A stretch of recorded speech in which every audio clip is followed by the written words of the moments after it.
नमस्ते क्लास। चलो चलो सब सेटल हो जाओ। मैं हूं आपका अपना ज्योग्राफी टीचर और आज हम एक ऐसे टॉपिक पे बात करेंगे जो बिल्कुल लिटरली हमारे पैरों के नीचे है। हम बात करेंगे जमीन की यानी लैंड की कहानी के बारे में। अच्छा, एक बात बताओ। रोज हम इस जमीन पर चलते हैं, भागते हैं, रहते हैं, है ना? पर क्या कभी अकेले में सोचा है कि यार इस जमीन की भी तो कोई स्टोरी होगी, कोई कहानी?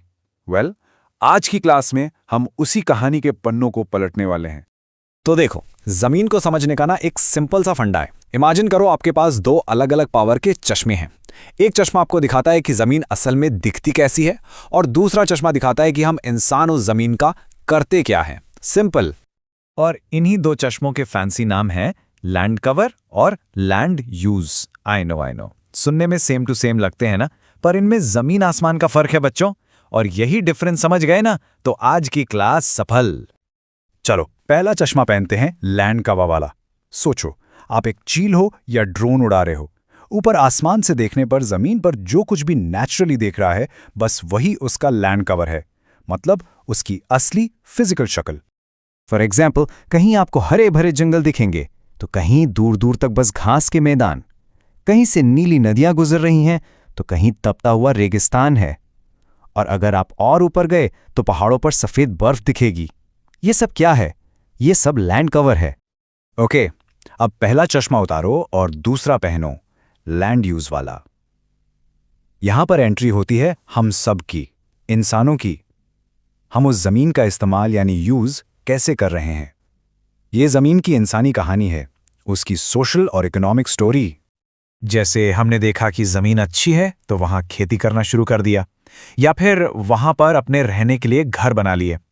हो सकता है वहां कोई बड़ी सी फैक्ट्री खोल दी, या फिर शाम को टहलने के लिए एक मस्त सा पार्क बना दिया। ये सब लैंड यूज है। सिंपल सा फंडा है।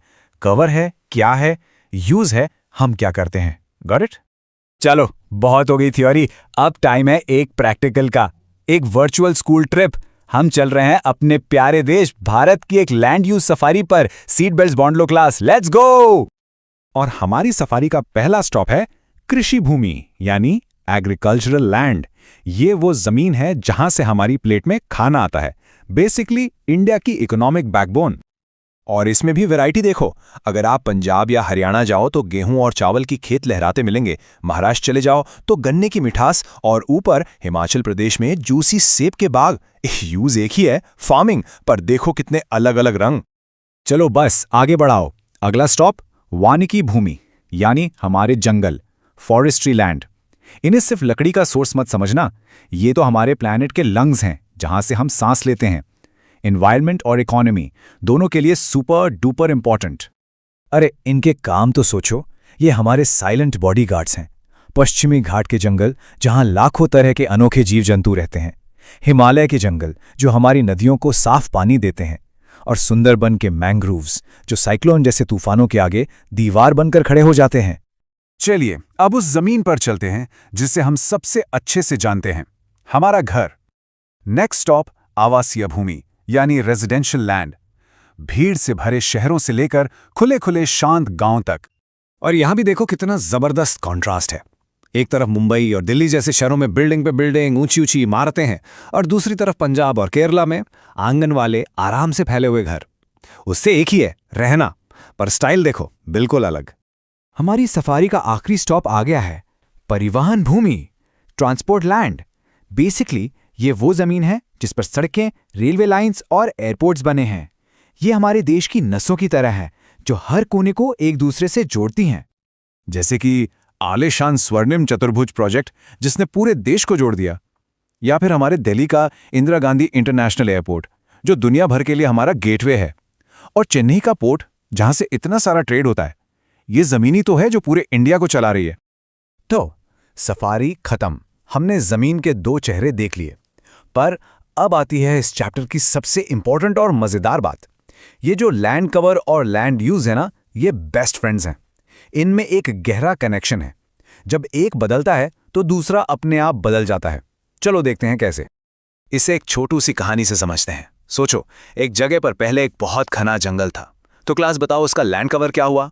Exactly, forest. फिर हम इंसान वहां आए और हमने सोचा चलो यहां एक शहर बसाते हैं। तो हमारा लैंड यूज क्या हो गया? रेजिडेंशियल।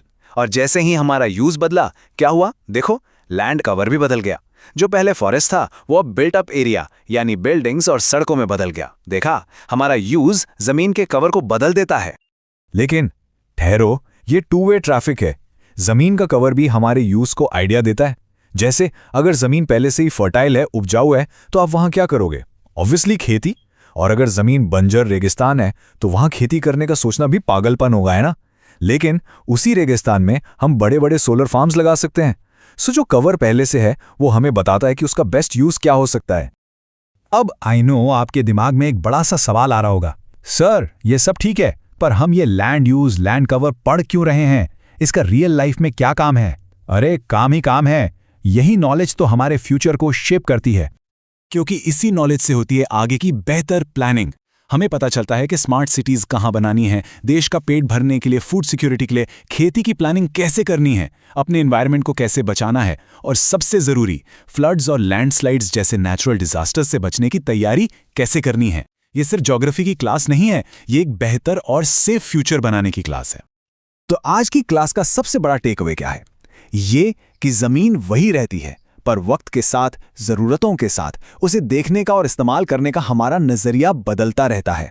और यही बदलाव जमीन की कहानी को हमेशा इंटरेस्टिंग बनाए रखता है। ओके, सोचना इसके बारे में। जिस जगह आज आपका घर, आपका स्कूल, आपका शहर है, वहां की जमीन 100 साल पहले क्या थी? एक खेत, एक जंगल, या कुछ और? और सोचो, आने वाले 100 साल बाद वो क्या होगी? इस पर जरूर सोचना। तो चलो एक सिंपल से सवाल से शुरू करते हैं। क्या आपने कभी गांव से गुजरते हुए ध्यान दिया है कि हमारे किसान भाइयों के खेत अक्सर छोटे छोटे टुकड़ों में इधर उधर बिखरे हुए क्यों होते हैं? कभी सोचा है आखिर ऐसा क्यों है कि एक किसान के पास एक बड़ा सा खेत नहीं होता, बल्कि कई छोटे छोटे टुकड़े अलग अलग जगह पर होते हैं? बस आज हम इसी पहेली को सुलझाने वाले हैं। देखो, इसको समझने के लिए एक बात हमेशा याद रखनी है। भारत की ज्यादातर ग्रामीण आबादी के लिए जमीन का एक टुकड़ा सिर्फ जमीन नहीं है, ये उनकी रोजी रोटी है, उनकी पहचान है, मतलब उनके लिए सब कुछ है। इसीलिए खेत का साइज छोटा हो या बड़ा, इसका असर किसान की पूरी जिंदगी पर पड़ता है। ठीक है, तो अपने पहले सेक्शन में आइए देखते हैं कि यह चुनौती आखिर है कितनी बड़ी। पहले प्रॉब्लम का साइज समझेंगे, तभी तो सोल्यूशन की बात कर पाएंगे ना। चलो पता करते हैं। तो देखिए, 2015-16 के एग्रीकल्चरल सेंसस के हिसाब से भारत के कुल किसानों में से 86.2% किसान सीमांत या छोटे किसान हैं। मतलब 86.2%। जरा सोचिए इस नंबर के बारे में। हर 100 में से 86 से भी ज्यादा किसान बहुत ही कम जमीन पर खेती कर रहे हैं। और अब आती है कहानी की दूसरी साइड, और ये सच में चौंकाने वाली है। वो जो 86% किसान है ना, वो सब मिलाकर देश की कुल खेती की जमीन के आधे से भी कम हिस्से पर काम करते हैं, सिर्फ 47.3% पर। जबकि बची हुई 52.7% जमीन सिर्फ 14% से भी कम किसानों के पास है। सोच सकते हैं कितना बड़ा फर्क है ये। तो जब हम इन सारे नंबर्स को जोड़कर देखते हैं तो मतलब बिल्कुल साफ है, भारत में ज्यादातर किसानों के पास काम करने के लिए जमीन बहुत ही कम है। अब आपके दिमाग में ये सवाल जरूर आ रहा होगा कि भाई ये सीमांत और छोटा किसान होता क्या है? तो देखिए, सीमांत किसान वो है जिसके पास 1 हेक्टेयर से भी कम जमीन हो, और छोटा किसान वो जिसके पास 1 से 2 हेक्टेयर के बीच हो। आपको अंदाजा देने के लिए बताऊं, 1 हेक्टेयर लगभग 2 फुटबॉल फील्ड्स के बराबर होता है। सोचिए, लाखों परिवारों के पास बस इतनी ही जमीन है। ओके, तो प्रॉब्लम तो हम समझ गए। अब वक्त है थोड़ी जासूसी करने का। आखिर ये खेत इतने छोटे हुए कैसे? चलिए इसकी जड़ तक जाते हैं। इसके पीछे ना कई कारण हैं जो आपस में जुड़े हुए हैं। सबसे पहले आते हैं विरासत के कानून, यानी इनहेरिटेंस लॉज। फिर है बढ़ती हुई जनसंख्या। इसके अलावा खेती के बाहर नौकरियों की कमी, जमीन से एक इमोशनल कनेक्शन, और जो भूमि सुधार हुए उनका ठीक से काम ना करना। चलिए एक एक करके इन सबको समझते हैं। सबसे बड़ा कारण है विरासत। आसान भाषा में समझाता हूं। सोचो, एक बड़ा सा पिज्जा है। पहले वो 2 लोगों में बंटता, फिर उनके 4 बच्चों में। ओप्स, पिज्जा नहीं, खेत। खेत का भी बिल्कुल यही हाल होता है। हर पीढ़ी में टुकड़े बस छोटे और छोटे होते जाते हैं। और ये देखिए, ये तस्वीर उस पिज्जा वाली कहानी को बिल्कुल साफ दिखा रही है। पहली पीढ़ी एक बड़ा जुड़ा हुआ खेत, दूसरी पीढ़ी में आकर वो 2 बेटों में बंट गया। और तीसरी पीढ़ी तक आते आते वही एक खेत अब 4 अलग अलग छोटे टुकड़ों में बंट चुका है। ये भारत के अनेकों गांवों की कहानी है। लेकिन रुकिए, ये कहानी पूरे भारत में एक जैसी नहीं है। हर राज्य की अपनी अलग कहानी है। जैसे पंजाब में खेत आमतौर पर बड़े होते हैं, जिससे मशीनें इस्तेमाल करना आसान हो जाता है। और दूसरी तरफ केरला जैसे राज्य को देखिए, जहां जनसंख्या घनत्व बहुत ज्यादा है, वहां छोटे छोटे खेत ही नॉर्मल बात है। तो हर जगह का कल्चर और हिस्ट्री भी इसमें एक बड़ा रोल प्ले करते हैं। ठीक है, प्रॉब्लम पर तो हमने बहुत बात कर ली। अब थोड़ा सॉल्यूशंस पर फोकस करते हैं। क्या इन बिखरे हुए टुकड़ों को वापस जोड़ने का कोई तरीका है? बिल्कुल है। आइए देखते हैं क्या क्या जुगाड़ हो सकते हैं। मोटे तौर पर 3 बड़े तरीके हैं। पहला है चकबंदी यानी कंसोलिडेशन, जिसमें बिखरे छेदों को जोड़ते हैं। दूसरा है विभाजन पर रोक, यानी आगे और बंटवारा होने से रोकना। और तीसरा, जो शायद सबसे पावरफुल आइडिया है, वो है समूह खेती यानी ग्रुप फार्मिंग। तो ये चकबंदी है क्या चीज़? मान लीजिए एक किसान के पास गांव के अलग अलग कोनों में 4 छोटे छोटे खेत हैं। चकबंदी में उन 4 बिखरे हुए खेतों के बदले उसको उतनी ही कीमत का एक बड़ा खेत एक जगह दे दिया जाता है। इससे खेती करना बहुत आसान हो जाता है। ट्रैक्टर चलाना, पानी देना, सब आसान। पंजाब और हरियाणा जैसे राज्यों में ये किया गया है, लेकिन हाँ, सबको इस जमीन की अदला बदली के लिए राजी करना एक बहुत बड़ी चुनौती है। अब आते हैं समूह खेती या कोऑपरेटिव फार्मिंग पर। नाम से ही साफ है, इसमें क्या होता है, कई छोटे किसान अपनी मर्जी से अपनी जमीन, अपनी मेहनत और अपना पैसा मिलाकर एक साथ एक बड़े यूनिट की तरह खेती करते हैं। वही पुरानी कहावत है ना, एकता में ही शक्ति है। बस वही फॉर्मूला यहाँ खेती में लगाया जाता है। और इसके फायदे तो जबरदस्त हैं। एक ग्रुप होने के नाते किसानों को बैंक से लोन आसानी से मिल जाता है। वो मिलकर ट्रैक्टर जैसी महंगी मशीनें खरीद सकते हैं। बीज और खाद थोक में खरीदते हैं तो सस्ता पड़ता है। और सबसे जरूरी, बाजार में अपनी फसल का अच्छा दाम लेने के लिए उनकी बार्गेनिंग पावर बढ़ जाती है। और अगर कभी फसल खराब हो भी गई तो नुकसान सब में बढ़ जाता है। ये एक विन विन सिचुएशन हो सकती है। तो हमने प्रॉब्लम को समझा, उसके कारण देखे और सॉल्यूशंस पर भी बात की। अब अपने आखिरी सेक्शन में चलिए थोड़ा आगे की सोचते हैं। किसान और उसकी जमीन का आने वाला कल कैसा होगा? हमने चकबंदी और ग्रुप फार्मिंग जैसे ट्रेडिशनल सॉल्यूशंस देखे, लेकिन मैं आपको एक आखिरी सवाल के साथ छोड़ना चाहता हूं। आगे के बारे में सोचिए।